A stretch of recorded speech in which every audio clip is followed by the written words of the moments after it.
Well, you owe the president an apology because, as you know very well, your campaign, Sidney Blumenthal, he's another real winner that you have, and he's the one that got this started along with your campaign manager, and they were on television just 2 weeks ago. She was saying exactly that, so you really owe him an apology. You're the one that sent the pictures around your campaign, sent the pictures around with President Obama in a certain garb. That was long before I was ever involved, so you actually owe an apology. And number two, Michelle Obama. I've gotten to see the commercials that they did on you. And I've gotten to see some of the most vicious commercials I've ever seen of Michelle Obama talking about you, Hillary.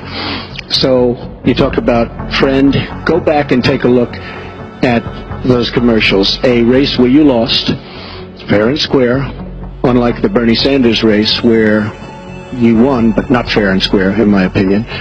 And all you have to do is take a look at WikiLeaks and just see what they said about Bernie Sanders and see what Deborah Wasserman Schultz had in mind, because Bernie Sanders, between superdelegates and Deborah Wasserman Schultz, he never had a chance, and I was so surprised to see him sign on with the devil.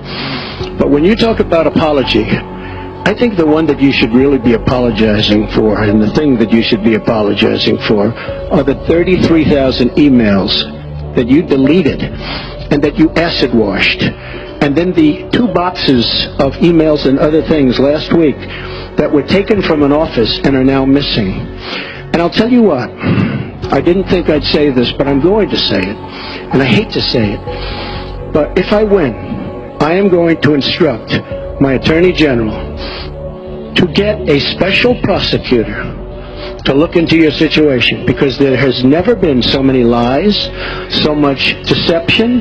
There has never been anything like it, and we're going to have a special prosecutor. When I speak, I go out and speak. The people of this country are furious. In my opinion, the people that have been long-term workers at the FBI are furious. There has never been anything like this, where emails, and you get a subpoena, and after getting the subpoena, you delete 33,000 emails, and then you acid wash them, or bleach them, as you would say, a very expensive process. So we're going to get a special prosecutor, and we're going to look into it, because you know what?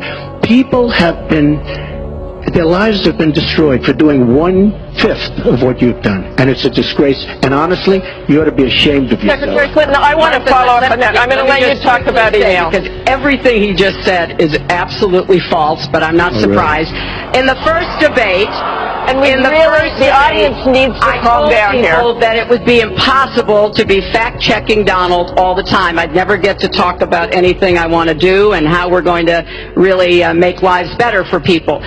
So, once again, go to HillaryClinton.com. We have literally Trump. You can fact-check him in real time.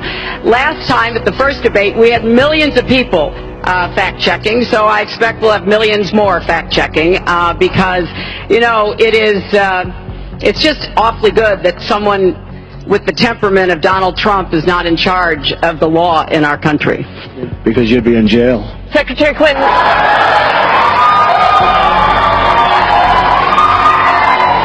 We want to remind the audience to please not talk out loud. Please do not applaud. You're just wasting time.